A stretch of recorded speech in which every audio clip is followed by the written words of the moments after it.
Il existe une forme d'intelligence à laquelle les psychopathes ne peuvent tout simplement pas accéder.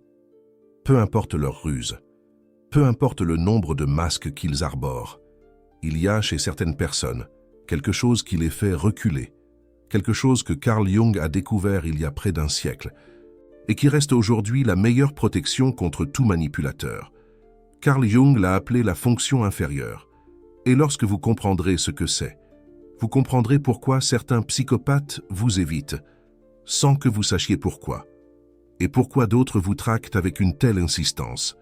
Ce que je vais vous révéler aujourd'hui peut complètement changer la façon dont vous interagissez avec les personnes toxiques, parce que la plupart des gens pensent que pour se protéger d'un psychopathe, il faut être plus intelligent que lui, plus rusé, plus froid.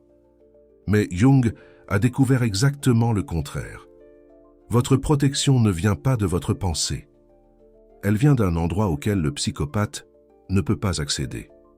Un endroit qui existe en vous et que vous avez probablement ignoré toute votre vie. Si jamais vous avez senti que quelque chose n'allait pas chez quelqu'un, sans pouvoir expliquer quoi, si jamais votre corps a réagi avant votre esprit, si jamais quelque chose en vous a dit « non », sans que vous sachiez pourquoi, alors vous connaissez déjà cette intelligence, sauf que vous ne saviez pas que c'était votre arme la plus puissante.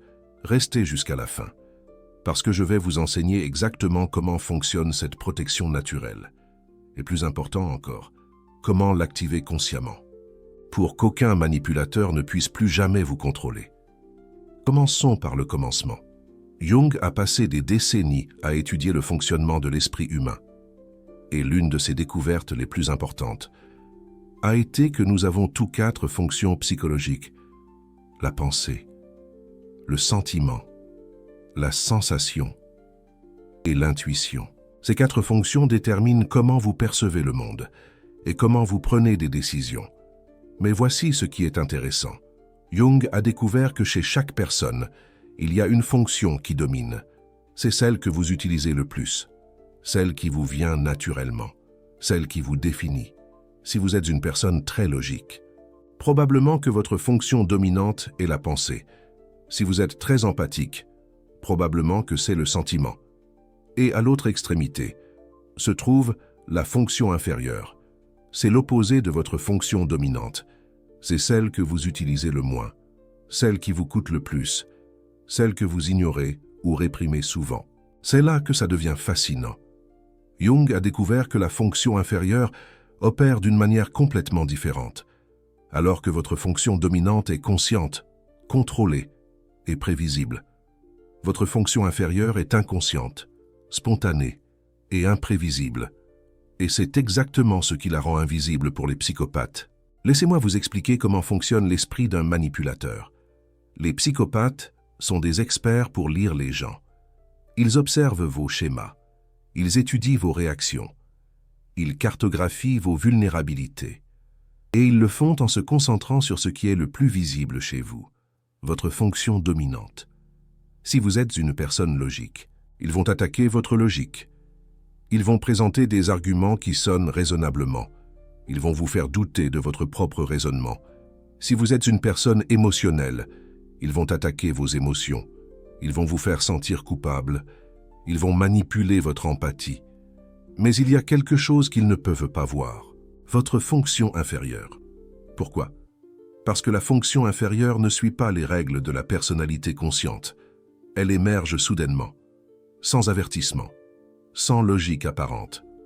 C'est comme un gardien interne, qui agit avant que votre esprit ne puisse traiter ce qui se passe. C'est ce que Jung a découvert chez ses patients. Les personnes qui résistèrent le mieux à la manipulation n'étaient pas les plus intelligentes, ni les plus fortes. C'étaient celles qui avaient appris à faire confiance à cette partie d'elles-mêmes qu'elles ne pouvaient pas expliquer. Laissez-moi vous donner un exemple concret. Sophie, une femme très rationnelle, très logique, a rencontré un homme charmant. Tout chez lui semblait parfait. Il était intelligent, brillant, et il disait tout ce qu'il fallait. Son esprit lui disait que c'était le partenaire idéal. Mais chaque fois qu'elle était avec lui, quelque chose dans son corps se tendait. Elle ressentait un malaise qu'elle ne pouvait pas expliquer. C'était comme si quelque chose à l'intérieur d'elle criait. Pendant que son esprit disait que tout allait bien, ce malaise était sa fonction inférieure qui s'activait, dans son cas, en tant que personne de pensée dominante. Sa fonction inférieure était le sentiment, ce sentiment brut, primitif, qui n'a pas besoin de raison pour savoir que quelque chose ne va pas. Elle a ignoré ce signal, parce qu'elle ne pouvait pas l'expliquer logiquement. Quelques mois plus tard, elle a découvert que cet homme avait détruit la vie de 3 femmes avant elle. Son instinct avait vu ce que son esprit ne pouvait pas voir. Laissez-moi vous raconter un autre cas. Un cadre brillant, connu pour sa capacité analytique, avait un nouvel associé. Tout concordait. Les chiffres étaient parfaits, les références impeccables, le plan d'affaires solide, mais chaque soir, avant de dormir, il sentait une pression étrange dans sa poitrine. Des rêves récurrents où il signait des papiers, qui se transformaient en cendres. Son esprit rationnel disait « tout va bien ». Son corps disait « fuis ». Il a ignoré sa fonction inférieure pendant 6 mois, jusqu'à ce qu'il découvre que son associé avait vidé les comptes de l'entreprise, avait manipulé les documents, avait fabriqué toute son histoire. Sa fonction inférieure le savait depuis le début. Elle a essayé de l'avertir de toutes les manières possibles, mais il était trop occupé à analyser ce qu'il pouvait voir, pour écouter ce qu'il ne pouvait que ressentir. Les psychopathes dépendent du fait que vous ignorez ces signaux. Ils comptent sur le fait que vous fassiez plus confiance à votre esprit conscient qu'à ses alarmes internes. C'est pourquoi ils investissent tant d'efforts à convaincre votre partie logique, pendant que votre fonction inférieure crie au danger. Mais il y a quelque chose d'autre que Jung a découvert. La fonction inférieure ne vous protège pas seulement de manière passive. Lorsqu'elle s'active complètement, elle peut faire quelque chose qui terrifie tout manipulateur. Elle peut voir à travers ses masques. Les psychopathes utilisent ce que Jung appelait la persona. Un masque social parfaitement construit pour paraître normaux. Ce masque est conçu pour tromper votre fonction dominante. Si vous êtes penseur, il vous présente une logique impeccable. Si vous êtes sentimental, il vous montre une empathie fabriquée. Mais la fonction inférieure ne voit pas le masque, elle voit ce qu'il y a derrière. Cela explique pourquoi certains psychopathes évitent certaines personnes sans raison apparente. Il y a quelque chose chez ces personnes qui les fait se sentir exposés, quelque chose qu'ils ne peuvent pas contrôler ni manipuler. C'est comme si ces personnes avaient un bouclier invisible qui renvoie leur véritable nature vers eux. Ce bouclier est la fonction inférieure activée. Maintenant, vous vous demandez probablement « Comment puis-je activer ma fonction inférieure? Comment puis-je utiliser cette protection que Jung a découverte ?» La première chose que vous devez comprendre, c'est que vous ne pouvez pas activer votre fonction inférieure de la même manière que vous utilisez votre fonction dominante. Ce n'est pas quelque chose que vous contrôlez avec la volonté. C'est quelque chose que vous permettez d'émerger. La fonction inférieure vit dans ce que Jung appelait l'inconscient.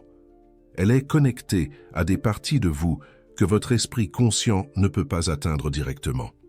C'est pourquoi, quand elle s'active, on ressent quelque chose de différent. On a l'impression que ça vient d'un autre endroit, d'un lieu plus profond. Mais il existe des moyens de créer les conditions pour qu'elle émerge, pour qu'elle se manifeste. La première façon, c'est d'apprendre à écouter les signaux du corps. Vraiment les écouter. La fonction inférieure se manifeste presque toujours d'abord dans le corps. Cette tension dans l'estomac, cet étrange frisson inexplicable, cette sensation que quelque chose ne va pas, même si tout semble parfait à la surface. Ce ne sont pas des signaux aléatoires, ce sont des messages, des signes de votre système de protection le plus ancien, le plus primaire. Carl Jung comprenait que le corps garde une sagesse que l'esprit conscient a oubliée. Nos ancêtres, les peuples anciens, faisaient confiance à leur instinct pour survivre. Nous, au contraire, nous avons appris à l'ignorer, en faveur de la raison, de la logique, du contrôle. Les psychopathes et les pervers narcissiques exploitent justement cela. Ils savent pertinemment que la plupart des gens rejettent ce qu'ils ressentent, s'ils ne peuvent pas l'expliquer logiquement. C'est pour ça qu'ils travaillent si dur à ce que tout ait un sens, à ce que tout soit logique dans votre tête. alors que votre corps, lui, continue de crier que quelque chose ne va pas, que le danger est imminent. La prochaine fois que vous rencontrez quelqu'un et que vous ressentez le moindre inconfort physique, faites attention. Prêtez attention à ce signal. N'essayez pas de le rationaliser, de le justifier. Observez-le. Simplement, votre fonction inférieure essaie de vous dire quelque chose d'essentiel. Je vais vous donner des signaux spécifiques que vous devez observer. Une tension dans le cou ou les épaules, quand vous êtes près de quelqu'un. Une transpiration inexpliquée dans les mains, la sensation que votre estomac se noue, l'envie de vous éloigner physiquement, même si la conversation est agréable, l'envie irrépressible de croiser les bras, comme une forme de protection, comme pour ériger une barrière. Ces signaux, ce sont votre système nerveux qui répond à quelque chose, que votre esprit conscient n'a pas encore détecté. Les psychopathes émettent des micro-signaux de danger, que votre cerveau primitif reconnaît, même si votre cerveau rationnel les ignore, même si vous essayez de vous rassurer. Une thérapeute jungienne à Zurich, Chloé Dubois, a documenté un cas fascinant. Une patiente rapportait qu'elle avait toujours froid quand elle était près d'une collègue de travail spécifique. Littéralement, son corps baissait de température. Elle portait des pulls supplémentaires, uniquement lors des réunions où cette personne était présente. La patiente pensait que c'était quelque chose de physique. Elle est allée voir le médecin.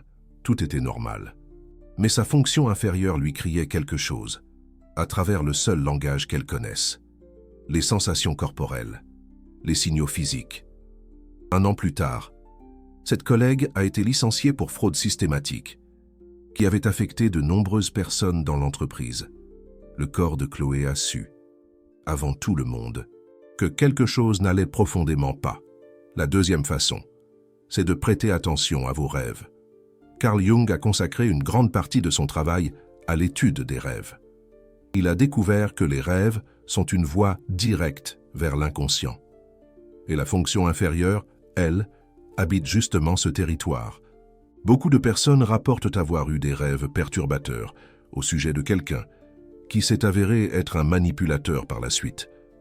Des rêves où cette personne montrait son vérail visage, des rêves d'avertissement qu'ils ont ignorés parce qu'ils semblaient irrationnels.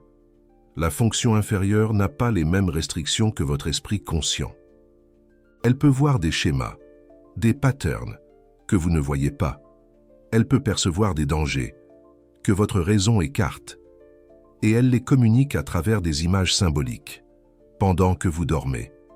Si vous êtes dans une relation ou une situation qui vous génère des doutes, commencez à prêter attention à vos rêves. Ne les interprétez pas littéralement, mais observez les émotions qu'ils vous génèrent.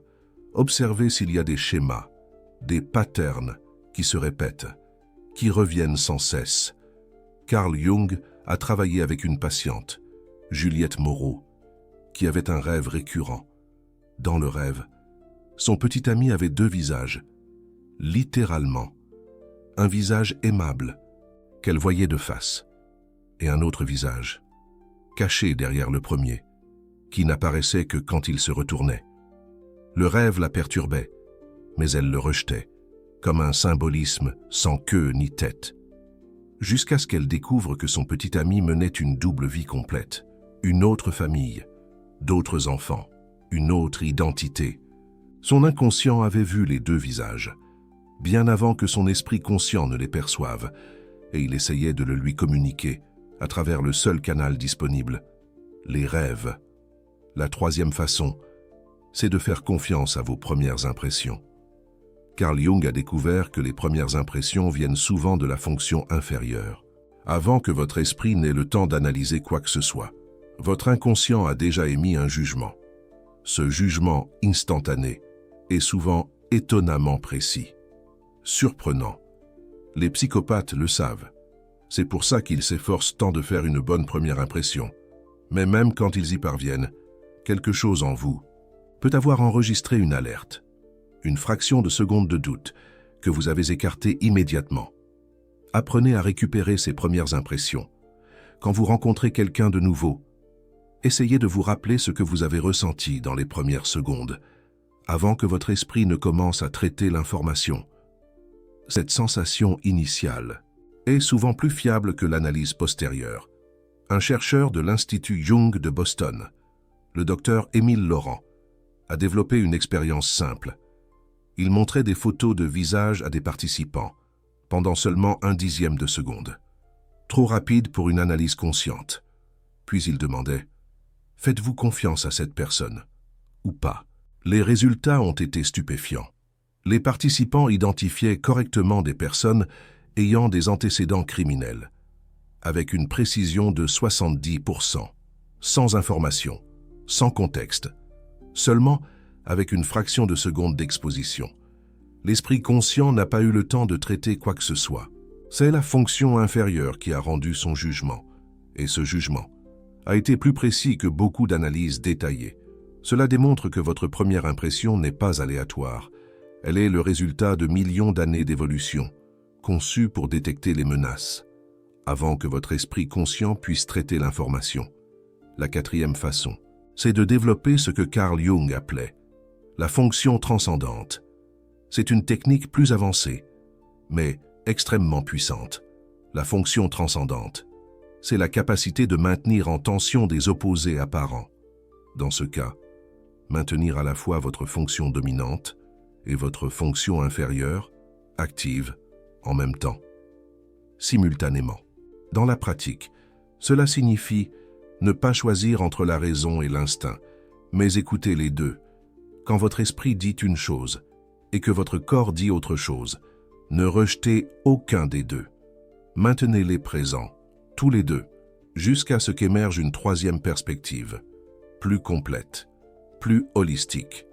Les psychopathes dépendent du fait que vous n'utilisez qu'une partie de vous-même. Si vous n'utilisez que la raison, ils peuvent manipuler votre raison. Si vous n'utilisez que les émotions, ils peuvent manipuler vos émotions. Mais quand vous utilisez les deux simultanément, vous leur enlevez leur pouvoir. C'est comme avoir deux gardes, au lieu d'un seul. Un seul peut être trompé, deux, qui surveillent depuis des angles différents, rendent la tromperie presque impossible. Carl Jung a développé un exercice spécifique pour cela. Il l'appelait le dialogue actif avec l'inconscient. Ça fonctionne comme ça.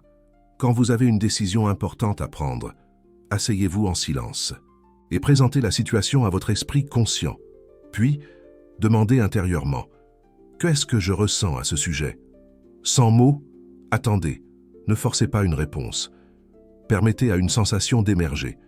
Ça peut être une image, une émotion, une tension corporelle, quoi que ce soit qui émerge.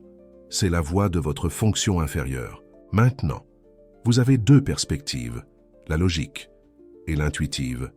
Votre travail, c'est de trouver une troisième voie qui intègre les deux.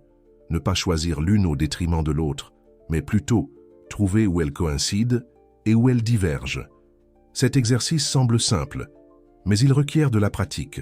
Nous sommes conditionnés à faire taire une voix au profit de l'autre. Apprendre à écouter les deux simultanément est une compétence qui se développe avec le temps, un peu comme apprendre à déguster un bon vin. Mais, une fois que vous la maîtrisez, vous devenez presque impossible à manipuler, parce que le psychopathe ou le pervers narcissique devrait tromper deux systèmes de détection complètement différents en même temps. Et ça, c'est exponentiellement plus difficile. C'est comme essayer de franchir une double ligne de défense. Maintenant, je veux vous parler de quelque chose de crucial. Pourquoi les psychopathes craignent-ils cette intelligence, cette intuition? La réponse a à voir avec la nature même de la psychopathie. Les psychopathes manquent de ce qu'on pourrait appeler une profondeur psychologique. Ils opèrent principalement à la surface. Ce sont des experts pour manipuler ce qui est visible, prévisible, contrôlable. Mais la fonction inférieure n'est rien de tout ça. Elle est profonde, imprévisible et incontrôlable. Elle émerge de l'inconscient, un territoire que le psychopathe ne peut pas cartographier, parce qu'il manque lui-même de connexion avec son propre inconscient. C'est un peu comme un territoire inconnu, une terra incognita. Carl Jung décrivait les psychopathes comme des personnes qui vivent à la périphérie de la psyché. Toute leur énergie est investie dans le masque, dans la persona. Ils n'ont pas d'accès réel aux couches les plus profondes de l'être. C'est pourquoi, quand ils rencontrent quelqu'un qui a cet accès, ils se sentent exposés, vulnérables. C'est comme si le psychopathe était un acteur qui ne connaît que son rôle. Quand il rencontre quelqu'un qui peut voir au-delà du rôle, il ne sait pas comment réagir. Tout son répertoire de manipulation devient inutile. C'est un peu comme un magicien dont le tour est percé à jour. C'est pourquoi certains psychopathes évitent les personnes avec une fonction inférieure développée. Pas consciemment, mais quelque chose en eux perçoit que cette personne ne sera pas une victime facile, et comme les psychopathes cherchent le chemin de moindre résistance, ils s'éloignent simplement. Ils préfèrent les proies plus faciles. Un psychologue légiste, en Californie, a documenté ce phénomène pendant 20 ans de travail avec des criminels. Il a interviewé des centaines de manipulateurs et leur a demandé comment ils choisissaient leurs victimes. La réponse a été révélatrice. Beaucoup ont décrit un sixième sens qui leur disait qui était vulnérable et qui ne l'était pas. Mais quand on leur demandait d'expliquer qu'est-ce qui les faisait éviter certaines personnes, ils ne pouvaient pas l'articuler. Un des interviewés l'a dit de cette manière. Il y a des gens que tu ne peux simplement pas lire. Quelque chose dans leurs yeux te dit qu'ils voient à travers toi. Et ça te fait sentir exposé, inconfortable, comme si tu étais nu. C'est comme se sentir observé par un regard perçant. Ce regard qu'il décrivait. Cette sensation d'être vu complètement. C'est exactement ce qui se passe quand quelqu'un a accès à sa fonction inférieure. Il voit au-delà de la surface. Et les psychopathes le perçoivent, même s'ils ne le comprennent pas. C'est une forme d'intuition. Mais il y a des psychopathes qui font exactement le contraire. Ils voient ces personnes comme un défi, comme une proie spécialement valable. S'ils réussissent à manipuler quelqu'un qui devrait être immunisé, leur ego se gonfle encore plus. C'est un trophée. C'est important de le comprendre. Avoir une fonction inférieure développée ne vous rend pas invulnérable. Ça vous rend plus difficile à manipuler. Mais un psychopathe déterminé peut tenter le coup de toute façon. C'est pourquoi vous avez besoin non seulement d'avoir cette protection, mais de savoir l'utiliser activement. Et c'est là où la plupart des gens échouent. Ils ont la protection, mais ils l'ignorent. C'est comme avoir un bouclier et ne pas savoir comment le manier. Je vais vous enseigner. Comment arrêter de l'ignorer? Comment l'écouter et lui faire confiance? Pensez à votre fonction inférieure, comme à un conseiller qui parle une langue différente. Elle ne vous donne pas d'arguments logiques, ni d'explications détaillées. Elle vous donne des signaux, des sensations, des impulsions. Votre travail, c'est d'apprendre à traduire cette langue. Quand vous sentez un malaise inexplicable avec quelqu'un, ne demandez pas « Pourquoi ?» Demandez « Que me dit ceci ?» La différence est subtile, mais importante. Pourquoi? Cherche une explication rationnelle. Que me dit ceci? Accepte que le message peut ne pas être rationnel. Et pourtant, être valide, c'est s'ouvrir à une autre forme de communication. Commencez à tenir un registre de ces signaux. Chaque fois que vous sentez quelque chose que vous ne pouvez pas expliquer, notez-le. Décrivez la sensation physique. Décrivez le contexte. Ne l'analysez pas encore. Enregistrez-la simplement. Avec le temps, vous commencerez à voir des schémas. Vous commencerez à reconnaître quand votre fonction inférieure est activée. Et le plus important, vous commencerez à lui faire confiance. C'est comme apprendre à lire une carte. Au début, on est perdu. Mais avec la pratique, on finit par s'orienter facilement. Cette confiance, c'est ce qui vous rend immunisé. Pas le signal en soi, mais votre disposition à l'écouter et à agir en conséquence. Il y a une différence cruciale entre sentir quelque chose et agir selon ce que vous sentez. Beaucoup de victimes de psychopathes admettent qu'elles ont senti que quelque chose clochait dès le début, mais elles n'ont rien fait à ce sujet. Pourquoi? Parce que nous avons été conditionnés à douter de nous-mêmes. La société nous enseigne que si vous ne pouvez pas expliquer quelque chose logiquement, alors ce n'est pas réel, que les sentiments sont irrationnels et donc non fiables. Cette programmation, c'est exactement ce que les psychopathes exploitent. Ils savent que, même si votre fonction inférieure vous avertit, vous ignorerez probablement l'avertissement, s'il ne vient pas. Avec une explication rationnelle jointe, la solution, c'est de vous reprogrammer. Commencez à traiter vos sensations inexplicables avec le même respect que vous traitez vos pensées logiques. Les deux sont des sources valables d'informations. Les deux méritent d'être écoutés. Carl Jung l'a dit de manière parfaite, l'inconscient ne ment pas. Il n'a pas de motif pour mentir. Seule la mente consciente peut se tromper elle-même. Les psychopathes cherchent des personnes qui ne font pas confiance à elles-mêmes, des personnes qui ont besoin de validation externe, des personnes qui écartent leur propre perception.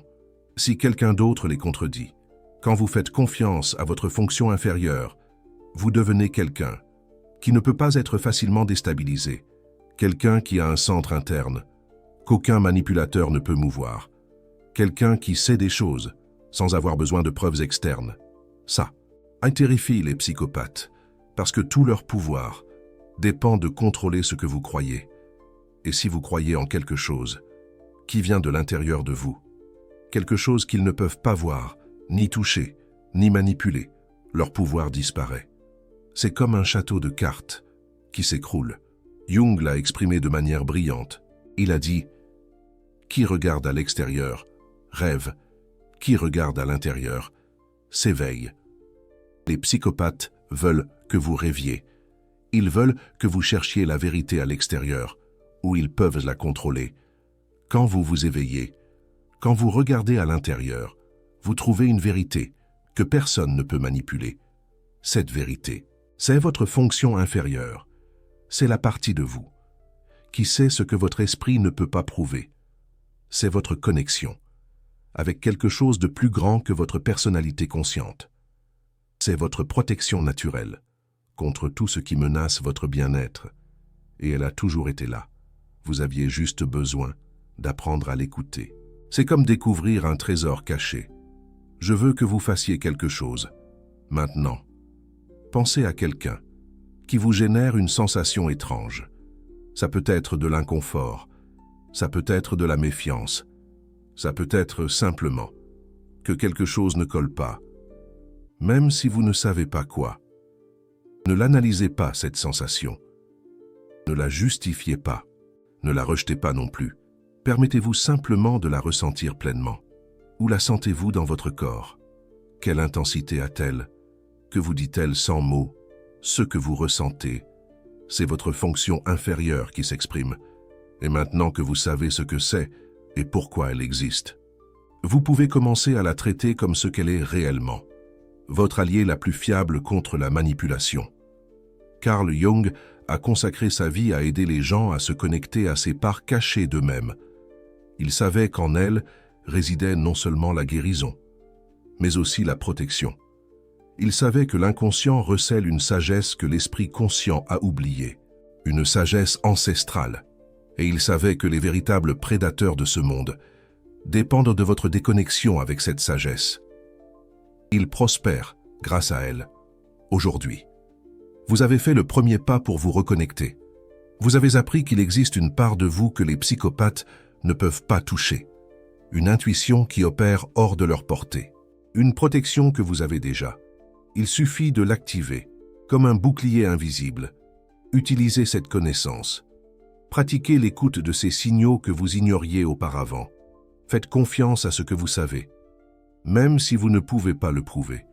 Et observez comment les manipulateurs commencent à perdre du pouvoir sur vous. Leur emprise s'affaiblit, parce que la véritable immunité ne vient pas d'être plus intelligent qu'eux, elle vient d'être plus complet, d'intégrer toutes les parties de vous-même, de vous éveiller au lieu de rêver. C'est un voyage vers la plénitude. Et cet éveil commence maintenant, ici et maintenant. Rappelez-vous que la fonction inférieure n'est pas quelque chose que vous devez construire. Elle existe déjà en vous. Elle a toujours été là, tapie dans l'ombre. Vous avez juste besoin de supprimer les obstacles qui vous empêchent de l'écouter. Ces filtres qui brouillent le signal. Ces obstacles sont le conditionnement social qui vous a appris à douter de vous-même. L'éducation qui a privilégié la logique au détriment de l'intuition. Les expériences où vous avez fait confiance à votre instinct et où quelqu'un vous a fait vous sentir ridicule pour cela.